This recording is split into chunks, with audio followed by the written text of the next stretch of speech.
వస్తుంది వస్తుంది. ఇప్పుడు భారతీయుడు ఫస్ట్ పార్ట్ తీసే తర్వాత వేరే పిక్చర్లన్నీ వెళ్ళాను. ఒక్కొక్క పిక్చర్ అయ్యే తర్వాత నేను న్యూస్ పేపర్ చదువుతాను. ఎప్పుడు చూస్తే ఆ న్యూస్ పేపర్లో ఇక్కడ లంచం తీసుకున్నారు, ఈ ఆఫీసర్ లంచం తీసుకున్నారు, ఆ ఆఫీసర్ లంచం తీసుకున్నారు అని న్యూస్ వస్తూ ఉంటుంది. ఎప్పుడు ఆ న్యూస్ చూస్తే నాకు ఇమ్మీడియట్గా మైండ్లో వచ్చేది భారతీయుడు సేనాపతి క్యారెక్టరే. కానీ ఒక్కొక్క ఫిలిం అయ్యే తర్వాత న్యూస్ పేపర్ చూస్తే ఇదే మళ్ళీ భారతీయుడు రావాలి అని మైండ్లో వస్తూ ఉంది. కానీ పర్ఫెక్ట్ స్టోరీ రాలేదు. 2.0 టైంలో నాకు స్టోరీ కరెక్ట్గా సెట్ అయింది. సరే ఓకే ఇది చేసేద్దామని కమల్ గారి దగ్గర వెళ్ళి స్టోరీ చెప్పాను. ఆయన కూడా నచ్చింది. ఈ సమయంలో నేను ఒకటి చెప్పాలి అంటే భారతీయుడు ఫస్ట్ పార్ట్ చేసేటప్పుడు ఆయన ఈ ఓల్డ్ మ్యాన్ క్యారెక్టర్ ఎలా ఉండాలి డిజైన్ చేయాలని కమల్ గారు ఫ్రంట్ పిక్చరు ప్రొఫైల్ పిక్చరు ఆయన నాన్న photo front picture profile Kamal గారు బ్రదర్స్ ఇద్దరు ఫొటోస్ వాళ్ళది కూడా ఫ్రంట్ పిక్చర్ ప్రొఫైల్ పిక్చర్ ఇదన్నీ ఇచ్చేసి మన ఆర్ట్ డైరెక్టర్ తోటాధరణి గారి దగ్గర ఇచ్చి ఆ స్టోరీ చెప్పి దీంట్లో నుంచి ఒక డిజైన్ చేయండి అని చెప్పాను. అప్పుడు తోటాధరణి గారు డిజైన్ చేసిన ఆ స్కెచ్చే ఇప్పుడు సేనాపతి క్యారెక్టర్. అది ఆ స్కెచ్ చూసేది వెంటనే నాకు గూస్ బంప్స్ వచ్చేసింది. అక్కడ మనం ఇమాజిన్ చేసిన క్యారెక్టర్ అంత బాగా వచ్చిందని. అలాగే భారతీయుడు ఫస్ట్ పార్ట్ షూట్ చేసేటప్పుడు ఫస్ట్ డే ఆయన ఓల్డ్ మ్యాన్ మేకప్ వేసుకొని సెట్కి వచ్చారు. చూసిన వెంటనే గూస్ బంప్స్ వచ్చేసింది.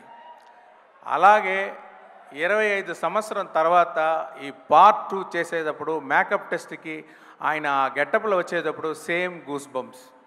మీకు కూడా అది వస్తుంది నమ్ముతున్నాను నేను. అది మాత్రం కాదండి, ఇప్పుడు సెట్లో షూటింగ్ చేసేటప్పుడు ఆయన కమల్ గారు నాకు బాగా తెలుసు.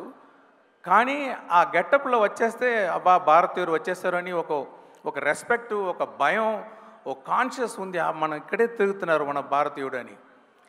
ఎన్నిసార్లు చూస్తే భారతీయుడే దగ్గరకు ఉండేటట్టు ఒక ఫీలింగ్ నేను షూటింగ్ చేసేటప్పుడు ఐ గాన్ త్రూ దాట్.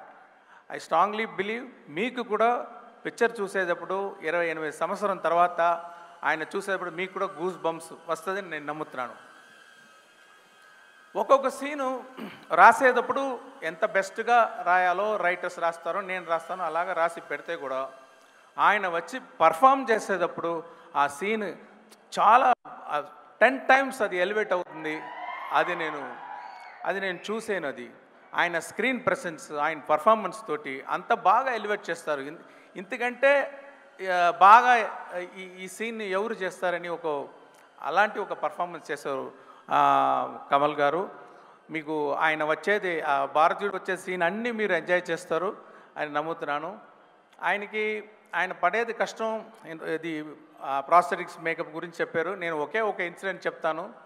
ఒక సీన్లో ఆయన రోప్లో హ్యాంగ్ చేసి ఆయన యాక్ట్ చేయాలి. అంటే 1 షాట్ కాదు, 2 షాట్ కాదు, 4 రోజులు అన్ని షాట్లు రోప్లోనే ఉండాలి ఆయన.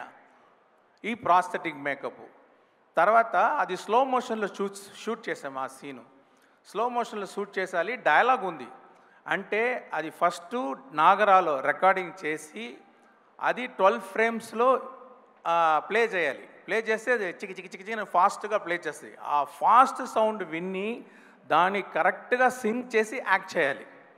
అది మామూలు లాంగ్వేజ్ కాదు, పంజాబీ లాంగ్వేజ్లో ఆ రోప్లో ఫాస్ట్ మోషన్లో యాక్ట్ చేసి ఆయన చేయితోటి ఒక డ్రా చేయాలి. ఇన్ని పని చేస్తే అన్ని సూపర్గా చేశారు. నాకు తెలిసి తమిళనాడు కాదు, ఇండియా కాదు, వరల్డ్లో ఎలాగంటి యాక్టర్ అలాగా చేయగలరు. చాలా కష్టం అండి.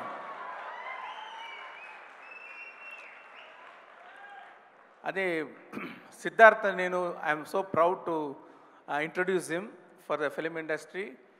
అప్పుడు ఫస్ట్ పిక్చర్ చేసేటప్పుడు 10 పిక్చర్ చేసేటట్టు యాక్ట్ చేస్తారు ఆయన. ఇప్పుడు ఈ పిక్చర్లో 100 పిక్చర్స్ చేస్తే ఎంత ఎక్స్పీరియన్స్ పర్ఫార్మెన్స్ చేస్తారో అలాగా చేశారు. I'm proud about him. He perform very well. And Rakul Preet Singh అరవం ఒక పిక్చరో 2 పిక్చరో చేసి ఉన్నారు. ఆయనకి భాష తెలీదు. కానీ సిన్సియర్‌గా అది సీన్ తీసుకొని మెయిల్‌లో అదన్నీ చదివేసి, ఈ భాష తెలిసిన వాళ్ళు ఎలాగ పర్ఫెక్ట్‌గా పర్ఫామ్ చేస్తారో అలాగా చాలా బాగా పర్ఫామ్ చేశారు. ఎస్‌జే సూర్య గారు ఆయన సాటిస్ఫై అవ్వరు. ఏ షాట్ తీస్తే ఇంకొక టేక్ తీసేద్దామా, ఇంకొక టేక్ అంటే 10 టేక్స్ తీసుకుంటారు. కానీ ఎందుకు అంత టేక్స్ తీసుకుంటారంటే ఒక్కొక్క వర్డ్కి కరెక్ట్ ఎక్స్ప్రెషన్ ఇవ్వాలి, కరెక్ట్గా బాడీ లాంగ్వేజ్ రావాలని మళ్ళీ మళ్ళీ మళ్ళీ చేయాలని ఒక ఇంట్రెస్ట్గా చేసేవాళ్ళు. ఆయన అలా ఆయన చెప్పేటట్టు ఒక చిన్న క్యామియా రోల్లో వస్తున్నారు. పార్ట్ 3లో ఇంకో కొంచెం పెద్ద రోలు, గేమ్ చేంజర్లో మెయిన్ రోల్. ఇప్పుడు బాబీ సింహ గారు it's a very hard worker. He has put his heart and soul fully in the movie. Samuthirakani గారు చెప్పాలంటే ఆయన స్క్రీన్ ప్రెసెన్స్ చాలా బాగుంది. ఆయన వాయిస్ నాకు చాలా నచ్చుతుంది. ఒక డిగ్నిఫైడ్ క్యారెక్టర్ అంటే ఆయన పర్ఫెక్ట్ అన్ని క్యారెక్టర్కి సూట్ అవుతారు. ఎప్పుడు చూస్తే ఒక డిగ్నిటీ ఉంటుంది ఆయన దగ్గర. నేను సీన్ అన్నీ ఎడిట్ చేసిన తర్వాత నేను చూసేది ఏమంటే ఫుల్ స్టోరీ మైండ్లో పెట్టుకొని ఆ ఫ్లో పర్ఫెక్ట్గా యాక్ట్ చేసేవాళ్ళు సముద్రగని గారు. ఆయనకి థ్యాంక్స్. తర్వాత బ్రహ్మానందం గారు ఇక్కడ ఒక క్యామియో రోలే. నేను ఆయన ఫ్యాను. ఒక సీను మీరు చేయాలండి అని చెప్పాను. ఇమ్మీడియట్గా చేసి ఏమి రోల్ ఏమీ అడగలేదు. శంకర్ గారు మీ పిక్చర్ నేను చేస్తానని చేశారు. What a lovely actor, what a lovely behaviour. ఆయనకి గేమ్ చేంజర్లో కూడా ఒక సీన్ ఉంది ఆయనకి. అది కూడా because I'm a fan of him, I want him to do that role. చాలా బాగా చేశారు. ఇక్కడ ఇంకా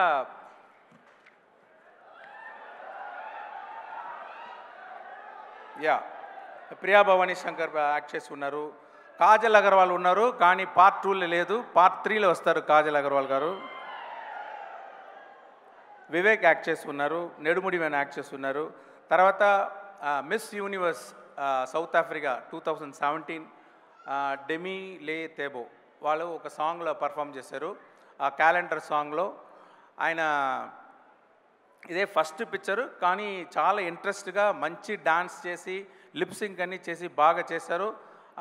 ఆ సాంగ్లో మీరు చూడొచ్చు. దాంట్లో గుల్షన్ గ్రోవర్ యాక్టర్ కూడా ఉన్నారు. అని ఆ సాంగ్ని బాస్కో సీజర్ కోరియోగ్రాఫ్ చేశారు. అనిరుద్ గురించి చెప్పాలంటే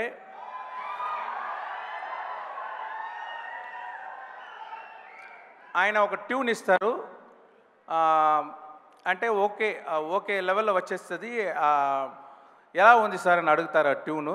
నేను చెప్తాను ఒక 80% బాగుంది అని అంటాను. ఓకే సార్ 80 అన్నీ కుదరదు సార్, మీకు 100% సాటిస్ఫై అవ్వదు వరకు నేను ట్యూన్ వేస్తానని చెప్పి అన్ని సాంగ్స్ నా ఫుల్ సాటిస్ఫాక్షన్ చేశారు. I have to thank him. Ravi Varman cinematographer చాలా బాగా చేశారు. ముత్తురాజ్ మీరు చూడండి, ఈ సెట్స్ అన్నీ ఎవరు ఎక్కడ ఏ పిక్చర్లో కూడా మీరు చూడండ్రు, అలాంటి మంచి సెట్స్ చేశారు ముత్తురాజ్ గారు. ఎడిటర్ శ్రీకర్ ప్రసాద్ అంటే నాకు ఇది first picture Srikar Prasad editor తోటి నేను పనిచేస్తున్నాను. ఆయన స్పెషాలిటీ ఏమంటే ఒక్కొక్క సీన్లో కూడా ఆ ఫీల్ పోకుండా, ఆ సోల్ పోకుండా ఖచ్చితంగా కట్ చేస్తారు. అది నచ్చింది. అది మీరు ఆ పిక్చర్ చూస్తే మీకు అర్థమవుతుంది. తర్వాత యాక్షన్ కోరియోగ్రాఫర్స్ సేనాపతి ఇంట్రొడక్షన్ యాక్షన్ వచ్చి అనిల్ అరసు చేశారు. క్లైమాక్స్ యాక్షన్ అన్బరీవ్ చేసి ఉన్నారు. తర్వాత Peter Hein, Silva, Ramzan bullet, Thyagarajan master వీళ్ళందరూ యాక్షన్ సైడు ఒక రిస్క్ యాక్షన్ సీన్ ఎగ్జిక్యూషన్ అన్నీ వాళ్ళు పని చేశారు. డైలాగ్స్ హనుమాన్ చౌదరి రాసి ఉన్నారు. లిరిక్స్ క్యాలెండర్ సాంగ్ చంద్రబోస్ గారు రాశారు. కంబ్యాక్ ఇండియన్ శ్రీమణి గారు రాశారు. చెంగల్వ రామజోగయ్య శాస్త్రి రాసి ఉన్నారు. అది పార్ట్ 3లో వస్తుంది. సౌరా పార్ట్ సుద్దాల అశోక్ తేజ, తాతా వస్తాడే కాసర్ల శ్యామ్ వీళ్ళందరూ నేను ఎంత ఎక్స్పెక్ట్ చేశానో దానికంటే బాగా రాశారు. ఇక్కడ నాకు ప్రొడ్యూసర్కి థ్యాంక్స్ చెప్పాలి. అంటే ఈ పిక్చర్ ఇంకొక ప్రొడ్యూసర్ ప్రొడ్యూస్ చేసిన సిచ్యువేషన్ ఉండేటప్పుడు ఆయన నాకు ఫోన్ చేసి భారతీయుడు నాకు ఫేవరెట్ పిక్చర్, అది నాకే చేయాలి అని రిక్వెస్ట్ చేశారు. సో అంత ప్యాషన్గా ఉన్న ప్రొడ్యూసర్, నేను ఏమి డ్రీమ్ చేస్తే ఇప్పుడు బొలివియా వెళ్ళి సాంగ్ షూట్ చేసాం. ఆ క్యాలెండర్ సాంగ్ ఉంది, సౌత్ అమెరికాలో ఉంది బొలివియా. అక్కడ వెళ్ళి షూట్ చేయాలంటే నేను డ్రీమ్ చేస్తాను, కానీ అది రియాలిటీలో రావాలంటే ప్రొడ్యూసర్ సపోర్ట్ ఉండాలి. ఆయన సపోర్ట్ చేశారు. నా డ్రీమ్స్ అన్నీ ఈ పిక్చర్లో షూట్ చేయడానికి, ఎగ్జిక్యూట్ చేయడానికి సపోర్ట్ చేసిన సుభాష్ గారికి నేను థ్యాంక్స్ చెప్పుకుంటున్నాను. ఈ పిక్చర్ రిలీజ్ చేసే, ఇక్కడ తెలుగులో రిలీజ్ చేసేది సునీల్ గారు, తిరుపతి ప్రసాద్ గారికి నా థ్యాంక్స్. మీడియాకు థ్యాంక్స్. మెయిన్గా ఆడియన్స్. అంటే నేను ఒక్క స్టేట్ పిక్చర్ కూడా గేమ్ చేంజర్ ముందు వరకు నేను చేయలేదు. నీకు ఈ టైంలో ఏఎం రత్నం గారికి నేను థ్యాంక్స్ చెప్పాలి. అంటే ఆయనే నా ఫస్ట్ పిక్చర్ నుంచి ఒకే ఒకటి వరకు ఆయనే తెలుగులో డబ్ చేసి నాకు ఇక్కడ చాలా ఫ్యాన్స్ దొరికే అవకాశం ఇచ్చేదానికి ఆయనకి థ్యాంక్స్ చెప్తున్నాను. ఒక్కొక్కసారి చెప్తాను, ఇలాంటి ఆడియో రిలీజ్ ఫంక్షన్లో ఇలాంటి సపోర్ట్ చేస్తున్న తెలుగు ఆడియన్స్కి ఒక స్ట్రైట్ పిక్చర్ చేయాలని చెప్తూ ఉంటాను. ఆ అవకాశం ఇప్పుడు దొరికింది. గేమ్ చేంజర్ చేసి రామ్ చరణ్ పోర్షన్ కంప్లీట్ అయిపోయింది. ఆయన గురించి చెప్పాలంటే ఎక్సలెంట్ స్క్రీన్ ప్రెసెన్స్. ఆయన దగ్గర ఒక కంట్రోల్డ్ పవర్ ఉంటుంది. ఇది ఎప్పుడు బ్లాస్ట్ అయిపోతుందా అని ఒక పవర్ ఉన్న ఒక మంచి యాక్టర్. అది మీరు పిక్చర్ చూస్తే మీరు you can understand, you can see that. So I'm very happy to work with Ram Charan. And we have another 10 to 15 days shooting. Then quickly we'll lock the double positive, what you call like film, and it will be ready for the release. Thank you everyone. Thanks for all the technicians who worked in the movie. Thanks for all the actors who worked in the movie. Thank you. Shankar sir, మాకు ఒక doubt. ఒకటేసారి 2 పనులు చేయడమే మాకు చాలా కష్టము. మీరు అలాంటిది 1 కాదు 2 కాదు 3 సినిమాలని ఎలా సార్ హ్యాండిల్ చేశారు? ఆ రోబో చిప్ ఏమైనా మీకు కూడా ఉందా? నాకే తెలీదు. అంటే ఇది సిచ్యువేషన్ అలా వచ్చేసింది. ఎప్పుడు నేను ఒక పిక్చర్ అయ్యే తర్వాత ఇంకొక పిక్చర్ చేస్తాను. ఈ సిచ్యువేషన్లో నేను చేయాలని ఒక నిర్బంధం వచ్చింది. అది కూడా ఛాలెంజ్గా తీసి నేను చేస్తున్నాను. దానికి మా టీమ్ సపోర్ట్, మా యాక్టర్స్ సపోర్ట్, వీళ్ళు సపోర్ట్ చేసే వల్ల అది చేయగలిగింది. Thanks for my team, thanks for my actors. Great sir, so extraordinary. Thank you so much sir. Thank you also. Thank you sir. And I have to appreciate the team, Chitti Garu and that small kids and boys. They performed so well. I enjoyed. I appreciate all the singers and all performers here. I wish him the best. Thank you. Thank you Shankar Garu. Thank you so much.